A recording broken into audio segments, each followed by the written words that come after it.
Good evening, everyone. I'll be talking about approach to upper limb cerebral palsy treatment. In a patient with cerebral palsy, we know that there are multiple deformities starting right from the shoulder till the fingers and the thumb. The commonest one being the adduction internal rotation contracture at the shoulder, elbow flexion deformity, pronation deformity, thumb in palm, and the flexed fingers.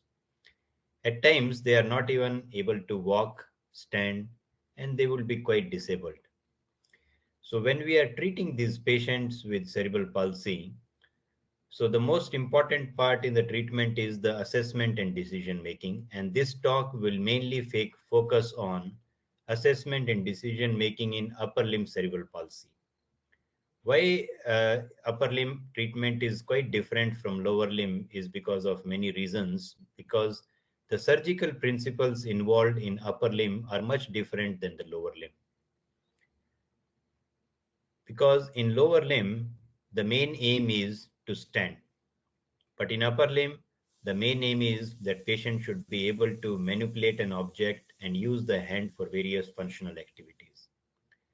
The demand in the lower limbs are quite less because if the person is able to stand and bear weight, it is considered to be functional enough. But in the upper limb, a person should be able to move each and every part of the upper limb in a synchronous way so that he is able to go approach an object, lift it up, manipulate, and also place it back. That creates a great challenge for an upper limb surgeon. And maybe that is the reason why there are many surgeons who do the lower limb surgeries, but quite a few have taken up the upper limb surgeries in a big way. Also, the outcomes could be quite challenging if we are not aware of what can be expected from such a condition. But in a well explained patient, the outcome could be quite reliable over a period of time. Finally, the satisfaction with upper limb operations could be much lesser than the lower limb operations if the patient have not been well explained. Because if a child is able to stand up and walk, the parents are quite happy with the lower limb operation. But in the upper limb, even if the deformities are corrected, at times the child may not be using the upper limb properly, and parents may still feel that the child have not got the desired outcome what they expected. So satisfaction can be quite less in upper limb operations. Why it is so is because hand functions are quite complex. Even after a successful surgery, even after you are able to restore some movements which the child is not having, the functions are mainly governed by the brain and a good voluntary control which may not be present and may not be taught over a period of time. The motor control and balance need to be perfect to do fine activities which a hand requires. And most of the activities, since can be done with one hand, over a period of time, the patients get adjusted to one hand and they are not using the involved hand for many activities. In upper limb, in contrast to lower limb, cyclic movements are not necessary. That means when you are walking, you are naturally using your both lower limbs. So training for a lower limb operation is much easier. However, the upper limb can be used separately and cyclic movements are not required. So brain itself is not tuned to use the both upper limbs together. Hence, the learned use disuse comes very quickly to the upper limb, and that is one of the greatest challenge in managing the children with cerebral palsy. You see a patient over here, a child who is just about 1 year of age, right hand involvement. And when we are giving a pen to her, the child is going only with the left hand. Even if when we place the pen towards the right hand, child uses only the left hand for going and grasping the pen. This tells how quickly the learnt use gets set in the brain of a child. This is the main challenge when you are treating a child with upper limb cerebral palsy. And with repeated training of the patients, we can partly get over it and get satisfactory result. However, it is in a well-selected patient, the satisfaction could be immense. However, in spite of all these challenges, in a well-selected patient, the satisfaction in treating a patient with cerebral palsy could be immense. You see a patient over here, a right side, a young girl who is studying in 11th class with such a severe deformity at the wrist, she would hardly like to go to school and mix with her friends. But a simple operation of tendon transfer and made the wrist position so nice. She does not look abnormal. That was the first impression what she had, and she was able to use the hand much better. Actually, when these patients come to hospital, just by their dress up itself, you can make out the confidence what they are having after the operation in getting mingling with the society, and the confidence in using the upper limb and to face the world. Even in severe cases of cerebral palsy, the satisfaction could be immense if the parents have understood what is our aim of the surgery. For example, this child who has severe lower limb deformities and unable to stand up, she requires to hold crutches for walking. So if we are able to do an operation, even a wrist arthrodesis, just to make the wrist stable so that she can hold the crutch, that is a success in this type of patient. However, the parent should have understood this before, and it would make such a great social, functional, and psychological improvement for the child. So it is interesting that none of the operations actually are quite difficult. None of them require a great skill. None of them are microsurgery or a big orthopedic level of operations. But it is the decision making, assessment, selecting a procedure, selecting an appropriate patient, which really makes this field challenging and is the main thing which is linked with the satisfaction of the surgeon and the parents. So that's why this talk would be mostly stressing about the assessment and decision making. And from that, I'm sure all of you are quite very well experienced surgeons, and with simple operations itself, you could get a very good results. Now, when we see a patient for first time, these are the things which we should look, especially when you are in a specialist center. Is the diagnosis right? Many of the patients would come with a referral of child with cerebral palsy. Cerebral palsy is a non-progressive disorder. So that is a very important thing what we should know. Any child who was born normal and who has not been abnormal during the early phase is not having cerebral palsy. They may be having other neurological disorders, spinal cord disorders, which may have a different treatment which are aimed at the condition as such. So that's why such children has to be identified before and to be referred to neurologists to deliver the appropriate treatment before we think of correcting the deformities.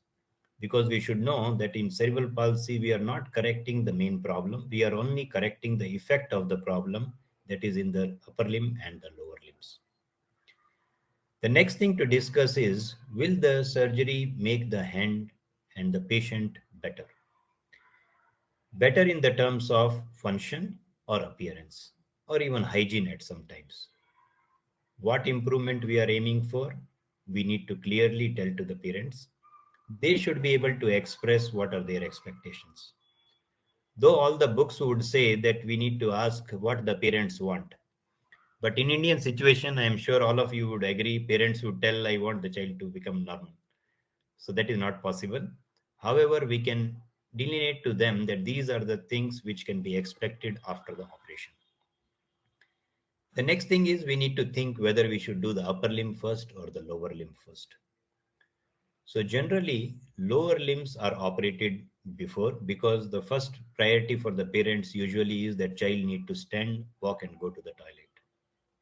However, if the upper limbs are not good to hold a walker, I think it is better to operate the upper limbs first so that the child can be rehabilitated better for the lower limb surgeries.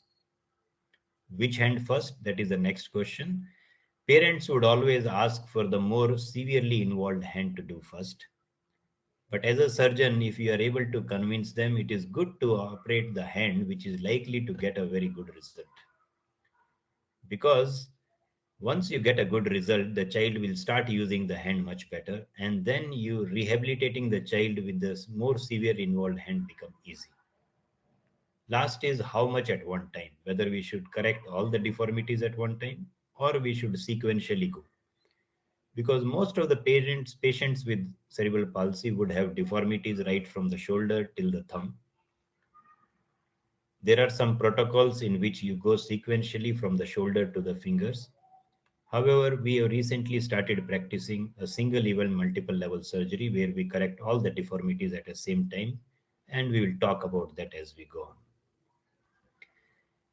Just to emphasize to the parents and also to the patient and to ourselves also, there are three basic aims for all the operations. As a hand surgeon, we have been always trained that all the hand surgery operations should be aimed at improve the function.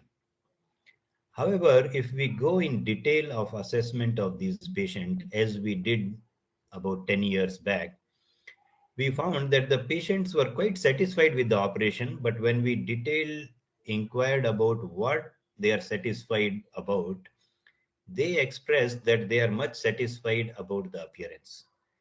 Though the patients would initially hesitate to tell that they want the appearance improvement, they would always be telling function, but in the back of their mind, appearance does have a great role. So we should not negate that factor. And even an operation, if not improving function, only improving appearance, it is still worth doing that operation. And in severe cases, the operation could be aimed at improving the hygiene. Like suppose a child having a very clenched fist with fingers flexed inside the palm, we can release the finger so that the hand cleaning becomes easy.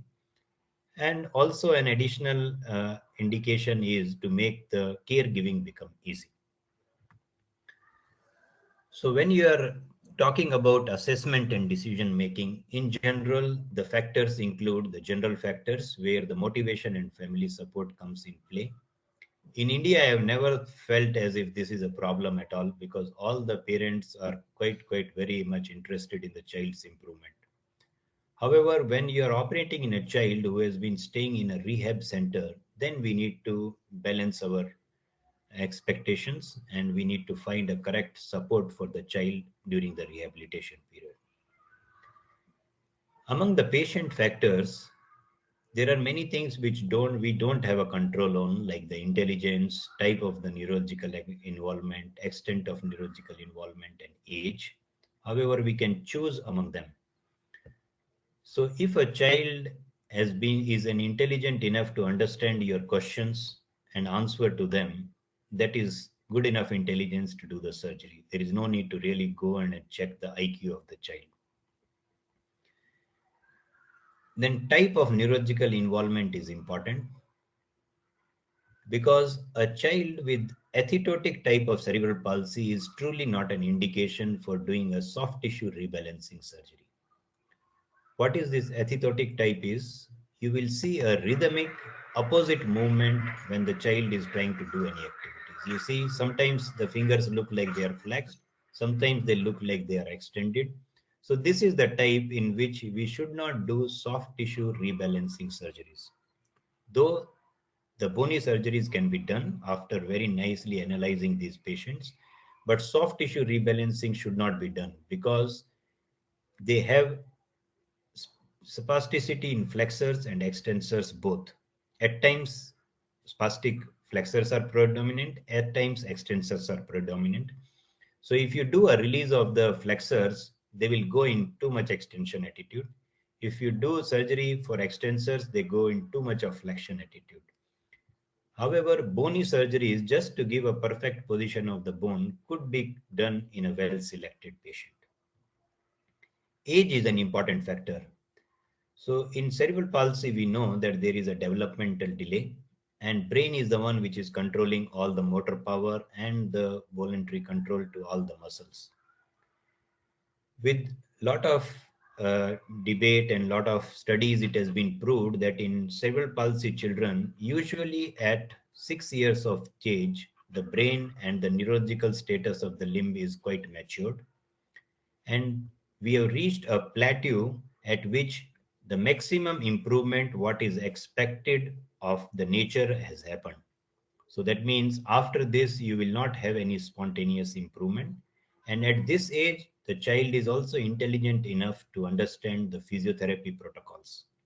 So that's why the best age at which you operate the children with cerebral palsy is around 6 to 8 to 10 years. Before that, it is better to manage them with physiotherapy, stretching exercises, and Botox. But surgery, it is better to avoid till about 6 years, unless you have some very different type of circumstances, like very severe contracture or child is not able to come later. Then you can balance the indications. Otherwise, 6 to 10 years is the good age. Then coming to the limb factors, and that we're going to discuss a little bit more in detail. So as I told before, the ideal age is around 6 years because the motor pattern and the growth of the muscle is quite established at this age, and children are old enough to cooperate for physiotherapy. Now, we have told about the ideal age around 6 to 10 years, but many of the patients come when they are around 15, 20, 25, even 30 years, especially girls. So parents come around 15 years, 18 years of age just to get the girl ready for marriage. So we know in India, marriage is a great concern. And if the deformity is not very severe, child is otherwise okay. They want her to look normal so that she can get married and the deformity is hidden. The surgery in older children is actually not contraindicated. In fact, many of the older patients whom we have operated have got a very good results because they are more committed towards the outcome. They are able to help you in rehabilitation. They are able to correctly express to us what exactly they want.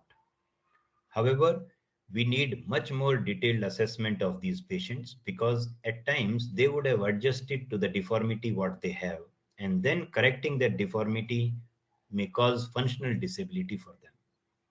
When we are operating a child, so whatever position we give, he is going to get used to that new position. But a grown-up person would not be adjust to a new position. Hence, we need to be very, very careful in them. For example, this child who is a 20 years old young girl, and they came that they want to get deformity corrected because she is getting ready for marriage. And you see the deformity looks quite gross, but comfortably she is using that finger for typing, and she works as a secretary in an office. Imagine we correct a wrist deformity in this patient. The wrist comes up, but the fingers would go inside, and she will not be able to use her fingers for typing at all.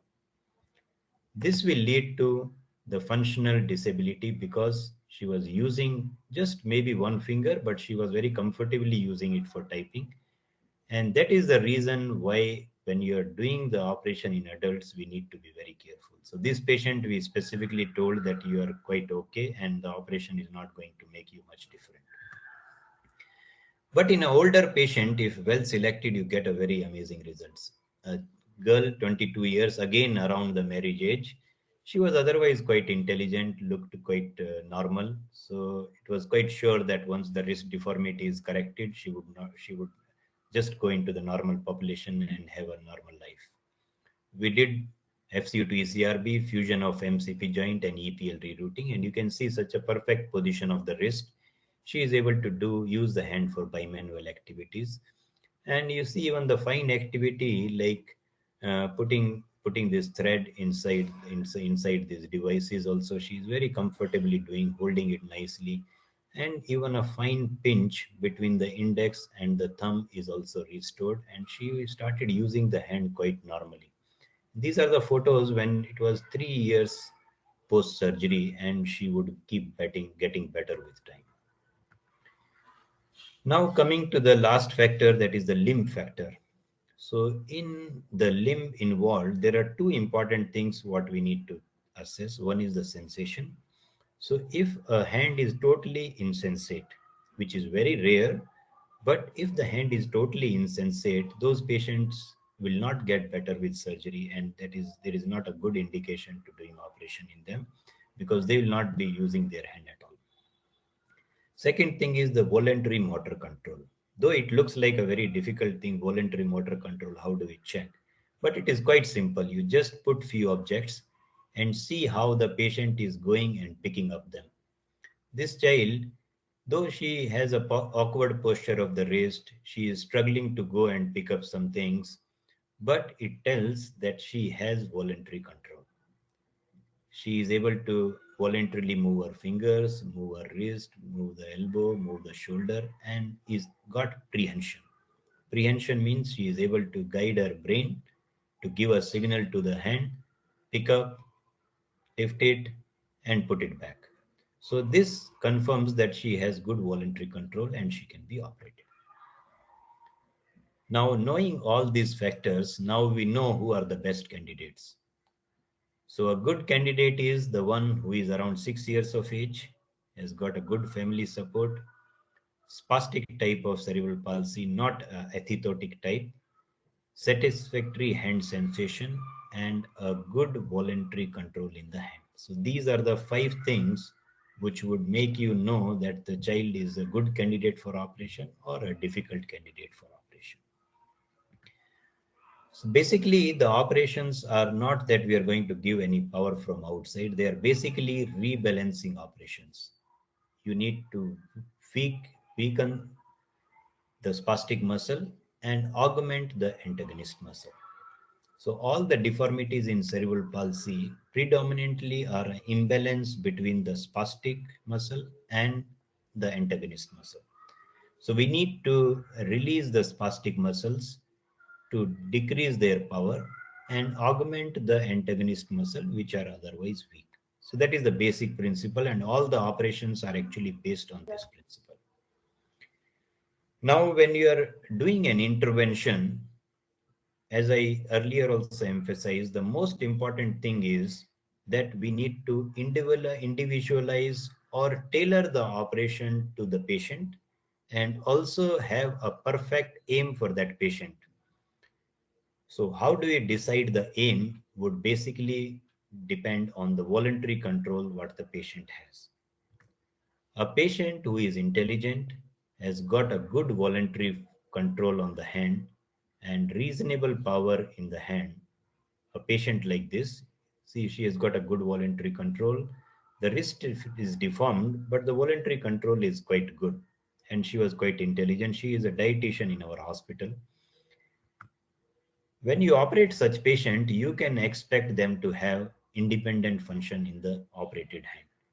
You see a patient, this is 1 year from the operation, and just even if independently this hand is seen, it does not look like it is an operated hand. She has got a very fantastic result. Even after the operation, she worked in our hospital and she went unnoticed for so many years. And very good correction of the wrist. And such a patient who has a good voluntary control at the hand can be trained to use the hand independently. However, most of the patients would fall in the category where they have moderate intelligence and a moderate voluntary control at the hand of this kind. And the muscles are not very powerful, but they have some voluntary control. Such patients, the aim is not to make the hand totally independent. Aim is to allow them to do bimanual activities, and for the activities where they need to use the hand separately, they should be able to use. However, a severe involvement patient, the aim would go that you are make the child use the hand for bimanual activities. So even if the hand is acting like a support, you see, she is just supporting the hand, the paper with the hand, and then she is able to do all the activities. And this is the drawing drawn by her, and she was very proud about doing this with both the hands. And a patient like this, what we showed before also, sometimes just by providing stability to hold a walker itself could be aim for some patient. So that's how you first itself define the aim. You could make first itself think you're going to make the patient to use the hand for all the individual hand activities. Second is you will make the patient's hand so much that you will be able to use the hand individually for some activities. However, most of the time bimanual activities. Most of the times our aim would be to allow them to do bimanual activities and make the appearance of the hand good. And at times, just to provide a stability enough to hold a walker. A child who is like this, and goes and stands up and walk, that is a great improvement for them and for the family. The results in cerebral palsy could be very gratifying for the surgeon and for the patients and the parents equally. And we need not think only about the function. The appearance improvement is also a very cherished part of the surgical outcome. Now, the next question is how much to correct at one time. So this is often asked, and also all the time surgeons would have quite a bit of discussion among themselves how much to do at one time. Though conventionally the deformities were corrected sequentially, but over a period of time people felt that many of the deformities can be corrected at one time, because imagine you start from the shoulder, then go to the elbow, forearm, wrist, fingers, thumb. So you will require almost 6 to 7 years to complete the operation. And all the vacations the child is going to spend in the hospital. Not only the operative time, even rehabilitation time also is equal multiplied into same times. So a child operation time is maybe 1 or 2 days they are admitting in hospital, but they require rehab for about 4 to 6 weeks. So after every operation you do same rehab, you are wasting a lot of time. However, if all the stages deformities are corrected at single stage, the rehab time reduces. So even a patient can be made to stay in the hospital and do rehab for 2 to 3 weeks, because after that he is not requiring to come to hospital for many years.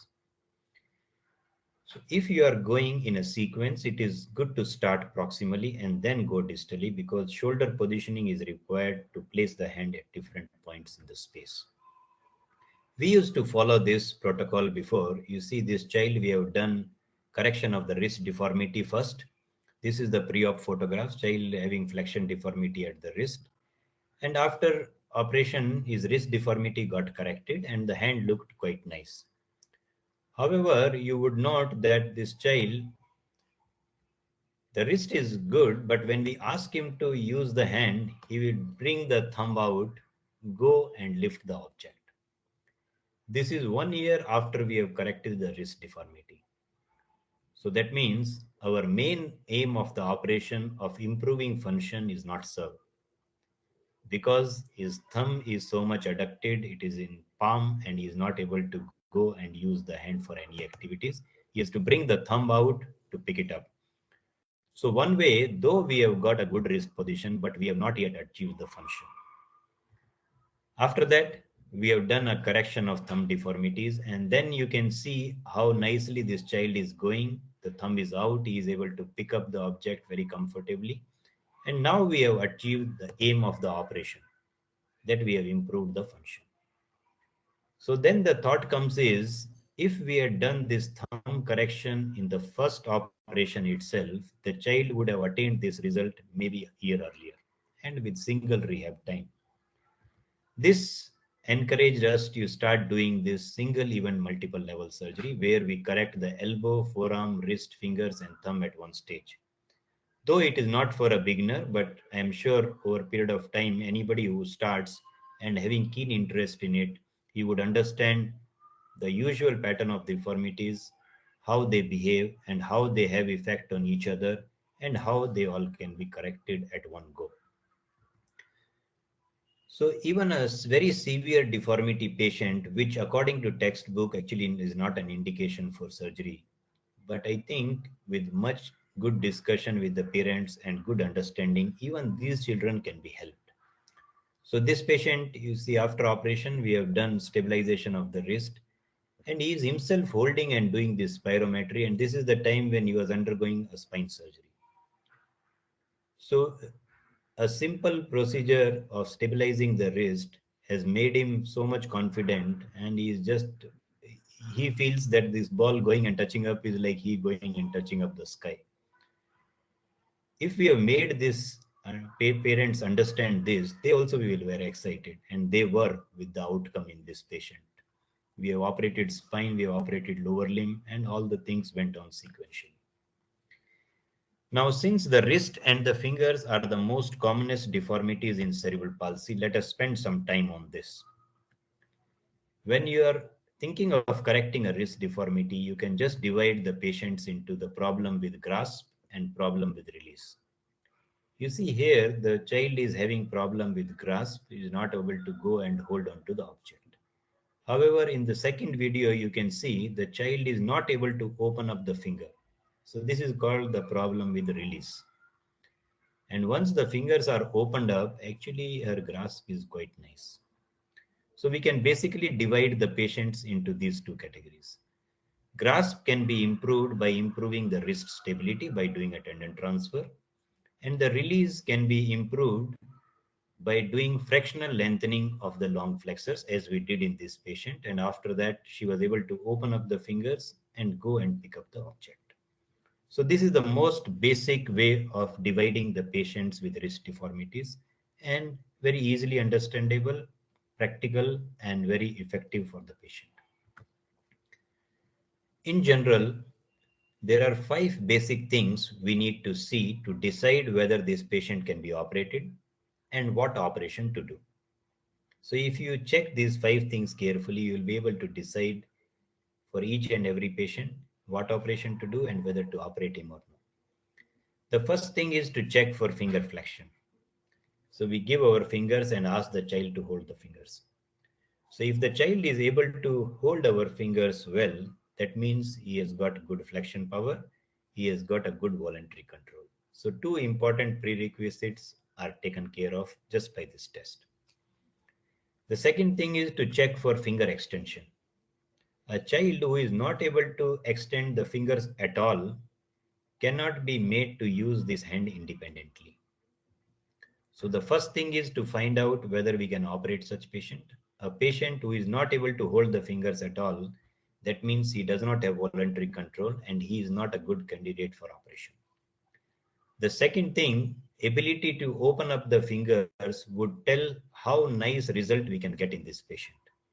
So a patient who is able to open up the fingers, even with flexed wrist, if they are opening, that indicates that the extension power is reasonably there, and we can get an independent function in this child. He will be able to open up the finger, release the fingers, go and grasp. So first is about patient selection. Second thing is about deciding what level of function we can achieve for this patient. The third thing what we do is we ask the patient to extend the wrist with fingers flexed. The upper photograph, patient is able to extend the wrist with fingers flexed. But in the second one, the patient is not able to extend the wrist with fingers flexed. So this indicates that the wrist extensors are functioning. This indicates that the wrist extensors are not functioning. The next thing to see is whether patient is able to extend the wrist with fingers extended. Now you see a patient here with fingers flexed, he is able to extend the wrist, but when fingers are extended, he is unable to extend the wrist.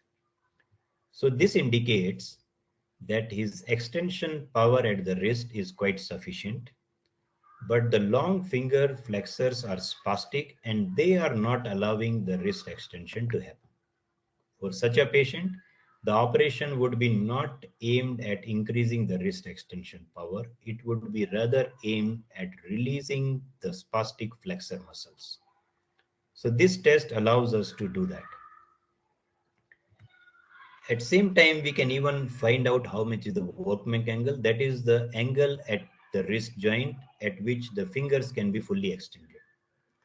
So a child who has around 45 degrees of workman angle actually gets quite nice correction just by fractional lengthening. Now, fifth thing what we want to see is whether child is able to do extension of the fingers with wrist stabilized. Now you see here this patient not able to extend the wrist with fingers flexed, not able to extend the wrist with fingers extended. However, when wrist is stabilized in extension, she is able to extend the fingers. So that means here long flexors are not spastic, wrist extensors are weak. So what we need to do, we need to augment the wrist extensors, and we don't have to do anything with the finger flexors. When you decide on doing a tendon transfers, transferring the flexor to the extensor side, we need to check individually for the FCU and FCR. For FCU or FCR to be used for transfer to the dorsum, the other flexor must be working. If the FCR is not functioning, we cannot take the FCU out of the wrist, because then the patient will develop extension deformity, which is also quite disabling. So based on these 5 things, I think you can decide which patient to operate, what you can expect, and what operation to do. It is quite simple. The next thing what we need to do is to examine hand at work. This patient, you see, the hand looks quite nice. It looks like no deformity is there. But when we ask her to go and lift something, immediately the wrist flexes down and the things appear as if they are dropping from the hand. This is called as functional deformity. So these things are quite disabling, but a treat to operate, because you just, all the problem is because of FCU overactivity. We do an FCU tenotomy and next day this patient is functional. So this just important thing is we need to identify this patient. The operations for wrist deformity correction basically are of 2 types. One is fractional lengthening of the spastic flexors, which means that you are lengthening the tendons at the musculotendinous junction.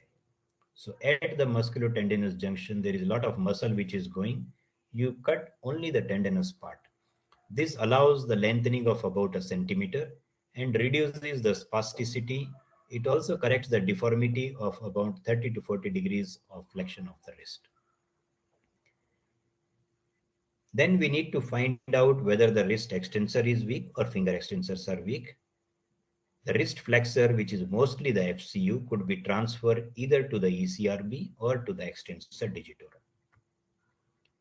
So let us see this patient based on all the 5 things what we checked. So you see this patient is able to extend the finger, so we can expect a good result in her. She does not have extension of wrist when the fingers are flexed. That means her wrist extensors are very weak. On stabilizing the wrist, she is able to extend the fingers. So what should be our plan for this patient?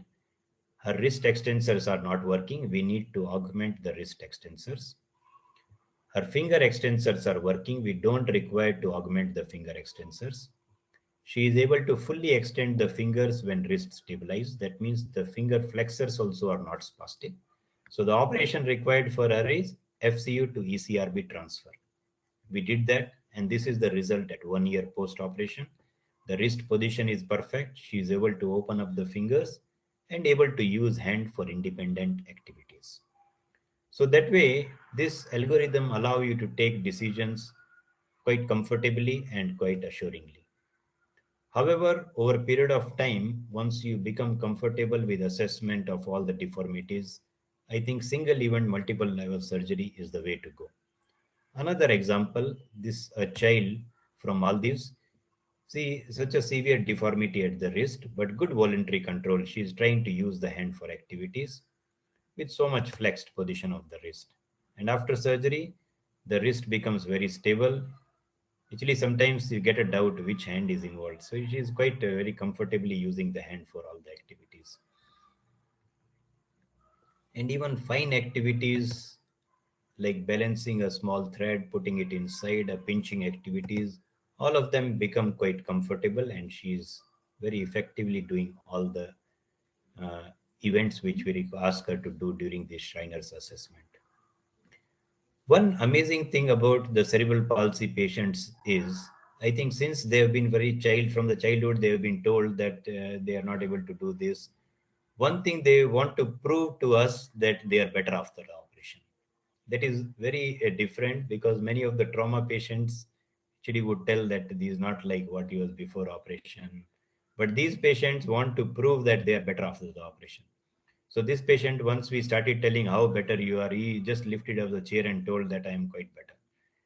And this boy from Delhi, and he is now grown up to become an advocate, and he is living a normal life.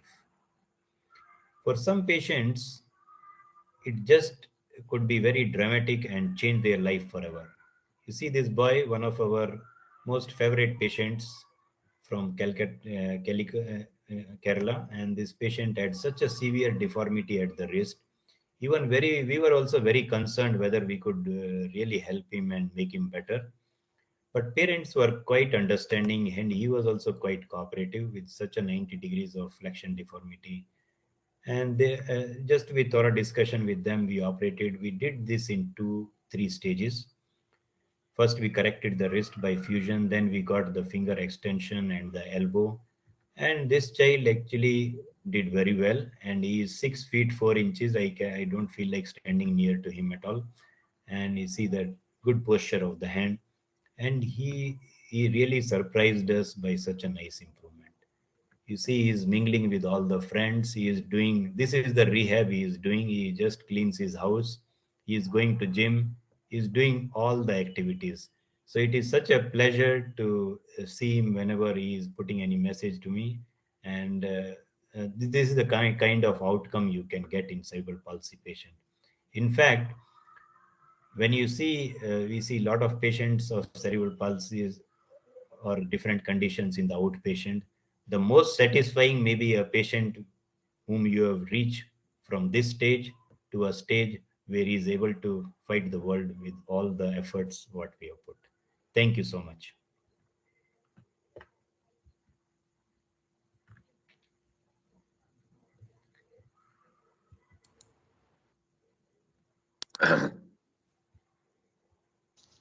Dr. Sandeep? Thank you, Dr. Praveen. Yeah. Thank you, Dr. Praveen. It was fantastic. A lot of information. I think everything was new. You were crystal clear on how we have to actually go about examining a patient with cerebral palsy. I'm sure the problem currently is that many centers do not actually have. I mean, they don't do too much work with cerebral palsy people. So I think people who are interested in cerebral palsy can actually probably come over to you, see, and then work with you, and then probably will be able to actually learn a lot from you. And in this particular talk, you were able to tell how exactly we should actually approach a case of CP, and that too very systematically, very beautifully you have put it. I've got one question I've got, because Yes, sir. most of the many of the patients with CP, we find that they have some pronation, supination problems. Do you do a fasciotomy or something for that, for actually releasing this particular problem? Yes, sir. Yeah, that is a very good question, sir, because that is also one thing which parents will be continuously telling, that the hand does not turn up. So correction of pronation, supination deformity is most of the times combined with correction of the wrist deformity. It would basically depend on 3 things. One is whether the deformity is passively correctable or no, which hand is involved, the right hand or the left hand, and the condition of the pronator and the supinator. So for example, a patient who is going to use the hand for eating, we try to get more supination. But if Okay. the hand is not being used for eating, pronated position is better. Because in the modern world, where all the things are happening with computer, now the desktop activities are actually given more higher priority than reaching the mouth. Eating we could even do with spoon, but a hand can be used for typing only when it is in pronated position. So we should not be True. very aggressive in getting a supination. Actually, pronated position is more functional. In the hand which we are going to use for eating, we can aim to get about 20 to 30 degrees of supination, but making sure that the pronation is not decreased. So the commonest operation what we do for restoring supination is slide of the pronator quadratus muscle. So if the patient has got some supination effort, just the pronator quadratus slide itself would improve 20 to 30 degrees of supination. However, if there is no supination power at all, then we require to do a pronator teres rerouting or flexor carpi ulnaris transferred to get supination in them. But as I told, we need to correctly choose the patient, and the aim of operation would be to reach to the mouth for eating. And we should assure that the pronation is not decreased, because we don't want to hamper the desktop activities, which will require both the hands. Got it. Thank you. Bhattacharya sir, you've got any questions, sir? Yeah, I would like to just two comments. One is that it's an exceptional presentation with such a clear understanding. The concept is so clear with Dr. Praveen. So very nice. And I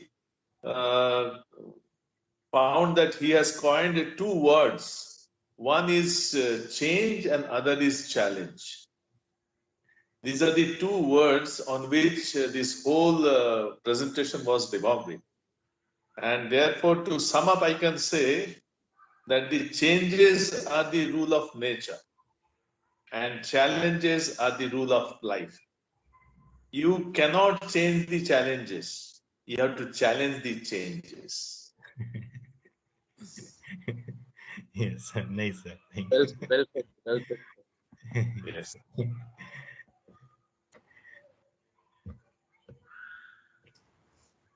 Praveen sir, excellent presentation, and it's a surgery for cerebral palsy. Many of the plastic surgeons, it's a new domain, and most of the people, they are getting trained in hand and microsurgery or from with ortho background, and we should encourage our plastic surgeons also to get involved in the surgeries for cerebral palsy. After observing your surgeries at Ganga Hospital, the fantastic results what I have seen, I thought it is worth in including and showing your procedures and demonstration, assessment and decision making. So few people, they should come forward and take this field, and your passion in doing this cerebral palsy surgery, really wonderful, sir. And you have well explained regarding the correction of the wrist and fingers and balancing the flexors, extensors, supporting the extensors and supinators. And if the elbow deformity also associated with that, will you correct at the same time now, sir? Yes, madam. So elbow deformity, we correct the same time, because elbow will determine the reach of the hand to the different activities.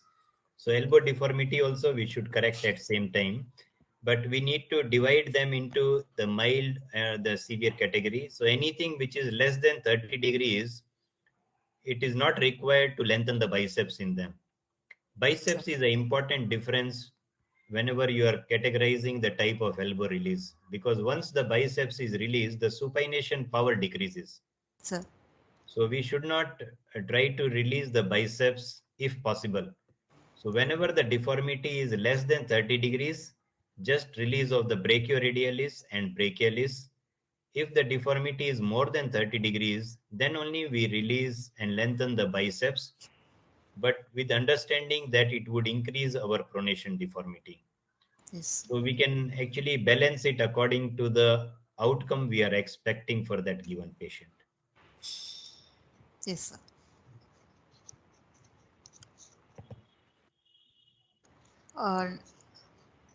If there are no questions in the chat box as such, because it is very new domain, and in future many people will take up taking you as inspiration.